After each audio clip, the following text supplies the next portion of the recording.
जय हिंद दोस्तों। आज हम लोग देखेंगे कि जो राहुल गांधी का चल रहा है इस समय लफड़ा, उसका क्या मतलब है और वो ऐसा क्यों है। तो हम लोग इसमें देखते हैं।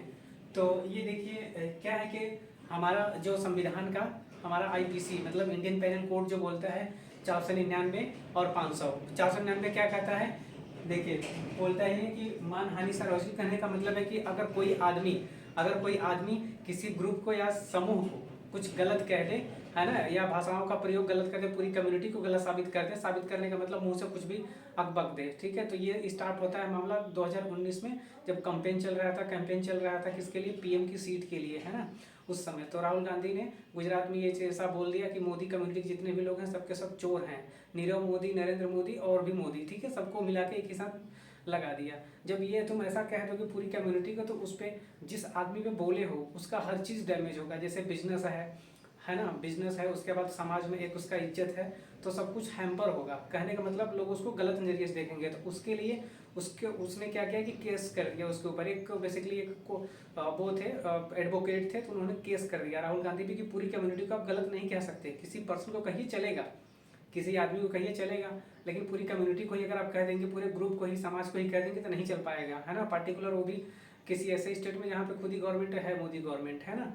तो वहाँ पे एक केस स्टार्ट होगा उनका उसी पे नाम पे। और 2000 ये जो 23 चल रहा है इसमें एक आया कि देखिए इसमें जो आईपीसी है 499 ये कहता है कि अगर कोई पर्सन किसी कम्युनिटी पे गलत आरोप लगाता है तो उसके लिए उसको मानहानि, अगर मानहानि का मतलब है कि जो मेरा नुकसान हुआ है, तुमने गलत बोला, उसके चक्कर में मेरा इतना का नुकसान हो गया, तुम उतना पे करोगे, ठीक है। और जो 500 है, 500 ये बताता है कि जिस व्यक्ति ने ऐसा कहा है वो 2 साल तक की सजा को भुगतेगा, है ना। तो अभी हाल ही में जो गुजरात की कोर्ट है उसने ऐसा सुनाया कि 2 साल तक सजा ये भुगतेंगे, लेकिन 30 दिन के बेल पे हैं। 30 दिन के बेल का मतलब 30 दिन तक कोई दिक्कत नहीं, उसके बाद इनका कार्यक्रम आगे बढ़ेगा। लेकिन उसके जानने से पहले देखिए आगे होगा क्या उसको हम जानेंगे, लेकिन उसके पहले कुछ चीज़ें और भी हम लोग देख लेते हैं। जैसे आपका अनुच्छेद जो है 191 ये कहता है कि अगर कोई व्यक्ति किसी गलत चीज़ों में सम्मिलित पाया जाता है तो उसकी जो सदस्यता होगी लोकसभा की, है ना, लोकसभा या फिर परिषद की, ठीक है, तो उसको क्या कि विधान परिषद की, तो उसको खत्म कर दिया जाएगा, ठीक है। सदस्यता के लिए अयोग्यता मतलब आपने गलत चीज़ों में शामिल पाया गया, इसलिए आपको अयोग्यता घोषित कर देता है, क्योंकि आप अब नहीं रहेंगे। अगर member of parliament Rahul Gandhi थे, लेकिन अब नहीं रहेंगे, क्यों, क्योंकि आपको गलत चीज़ों में लिप्त पाया गया है ना। और दूसरी चीज़ की इसमें अनुच्छेद आता है आपका 102 का सेकंड क्लॉज। सेकंड क्लॉज ये कहता है कि देखिए एक 10वीं होती है आपकी अनुसूची, 10वीं अनुसूची में अगर कोई व्यक्ति अपनी पॉलिटिकल पार्टी में शामिल ना रह के मतलब मेढक की तरह इधर उधर कूदता रहता है ना, तो अब इसलिए उसको पार्टी से निकाल दिया जाता है, ठीक है। पार्टी से निकालता कौन है, पार्टी के लोग नहीं, बल्कि निकालती है कौन, इलेक्शन कमीशन ऑफ इंडिया, है ना। वो निर्वाचन आयोग जो है वो निकाल देती है कि तुम कूद रहे हो तो स्टेबिलिटी चाहिए समाज को चलाने के लिए, किसी भी चीज़ की स्थायित्व चाहिए। जब स्थायित्व नहीं रहेगा तुम चलाओगे क्या, इससे तुमको बाहर निकाल दिया जाता है। इसलिए वो 10वीं अनुसूची में ये चीज़ शामिल है। लेकिन देख लेते हैं कहीं ना कहीं इस पर भी सवाल आता है कि आदमी के बोलने पे भी ये चीज़ वो आता है, सवाल आता है कि क्या पॉलिटिकल पार्टी जितनी भी इंडिया में क्या फ्री हैं बोलने के लिए। क्योंकि वैसे डेमोक्रेसी इंडेक्स में देखेंगे तो वर्ल्ड फ्रीडम जो इंडेक्स है उसमें रैंक पूरी गिर गई है ना, 150 हो गई है। और जो डेमोक्रेसी है उसमें देखेंगे तो बोलते हैं सबकी फ्रैक्शनल या पार्शियली यहाँ पे डेमोक्रेसी है।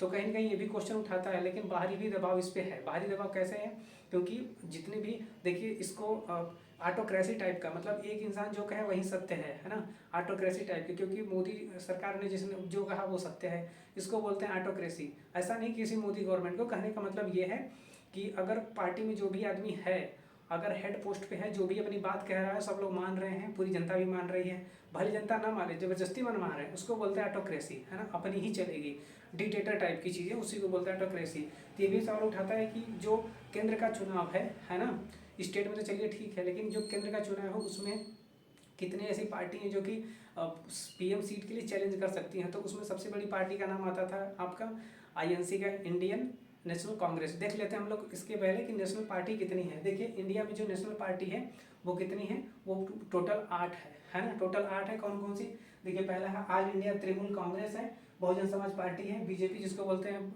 भारतीय जनता पार्टी, उसके बाद है आपका CPI communist party of India, उसमें 2 है, एक एक्सट्रीम है जिसको बोलते हैं मार्क्सवादी। मार्क्सवादी कुछ ज़्यादा एक्सट्रीम होते हैं, मतलब वो पहले राष्ट्र ही रहता है, उसके बाद कुछ नहीं, कोई विरोध कर रहा है तो पूछ दो, है ना, इसको बोलते हैं हम लोग क्या, मार्क्सवादी अल्ट्रा जिसको बोलते हैं वो।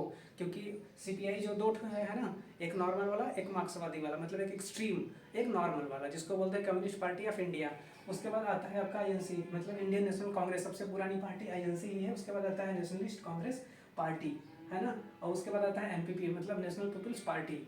ये बेसिकली देखिए उसके लिए भी एक कैटेगरी होती है कि कम से कम 2% का आपको जो राज्यसभा की सॉरी लोकसभा की सीट है या राज्यसभा की, दोनों की आपको लानी पड़ेगी, है ना। कम से कम 2 स्टेट से, सॉरी 3 स्टेट से ज़्यादा में आपको जीत के लाना पड़ेगा, तब जाकर के आप उन्हें जो राष्ट्रीय पार्टी का दर्जा आपको मिल पाएगा इसके लिए, है ना। और आपका ये जो समस्या वगैरह है ये तो मैंने बता दिया आपको, ये चीज़ है कोटा। देखिए इसमें जो मैंने लास्ट में बीच में बोला था कि आपको क्या होगा इसका, कि ये जो केस है ना, क्योंकि 30 दिन के बाद इनको जेल जाना होगा, लेकिन 30 दिन जेल ना जा करके ये उसी पे क्या है कि केस जब चलते रहता है तो कोई जेल नहीं जाता है, जब सज़ा सुनाने के बाद आदमी जेल जाता है ना। सज़ा सुना दी है उसके बाद जेल जाता है, लेकिन सज़ा सुनाता कोई नहीं तो जेल नहीं जाता है। तो वही इनके केस में होने वाला है, क्योंकि बाहरी भी दबाव है ना, तो इसलिए वो चीज़ों को बैलेंस करने के लिए ये ऐसे ही केस चलता जाएगा, ठीक है। इसके बाद मिलेंगे हम लोग नेक्स्ट वीडियो में, तब तक के लिए जय भारत।